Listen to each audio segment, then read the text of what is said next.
Sigananda kaZokufa, c. 1815–1906, was a Zulu aristocrat whose life spanned the reigns of 4 Zulu kings in southeastern Africa.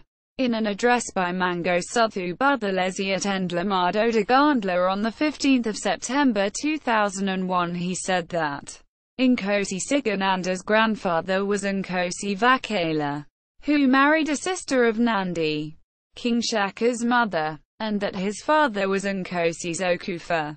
He also said he had a son called Ndabaningi. At this occasion he unveiled a monument to Inkosi Sigaganda. Life and career. Perhaps the most venerable member of the old Zulu order, Sigananda kaZokufa's life and career spanned the reigns of Shaka c. 1818–1828, Dingaan kaSokufa, 1828–1840, Impand kaSokufa, 1842–1872, and Setshwayo Kampand, 1872–1879. His father had been one of Shaka's contemporaries. In fact, Shaka had never managed to defeat the Amachu people, of which Zokufa was chief. But the small clan shrewdly allied itself with Shaka's Zulu kingdom. As a lad, Sigananda was a mat-bearer for Shaka, and under Dingaan he served in a military regiment known as the Mangosuthu. He was present at the murder of the Voortrekker, Piet Retief, and his followers at Dingaan's royal homestead of Umgungundlovu, Zulu for place of the Great Elephant. This massacre and its aftermath had a profound effect on early South African race relations as it led to the Battle of Blood River on 16 December 1838 when Dingaan was overthrown by the Voortrekkers.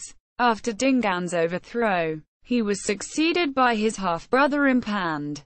Sigananda remained an important ally of the king, but they fell out after the Battle of Ndandakisca in 1856, when Sigananda sided with the young Prince Setshwayo against his half-brother and Impand's favorite son, Mbayazi. Battle of Ndandakisca. This battle had been about who was the rightful heir to Impand's throne on his death. Although it had always been assumed Setshwayo was the rightful heir, Impand had apparently grown wary of his elder son's ambitions and had encouraged his favorite, Mbayazi, to stake a claim. The result was a tremendous confrontation between the two sides, which resulted in Mbayazi's defeat and death. Impand grudgingly acknowledged his son's claim, but shortly afterwards Sigananda was forced into exile. Setshwayo's ascension. He crossed into the coastal region known as Natal, which bordered Zululand, and took refuge with the Zondi clan. However, on Setshwayo's ascension to the throne in 1872, he remembered Sigananda's loyalty and recalled him back to Zululand, where he was installed as chief of the Amachu people. Sigananda's base was in the rainy Nkandla forest, and the Amachu were iron-working people. The traditional stronghold was at Mansifambana, between the Thukela and Mhlathus rivers.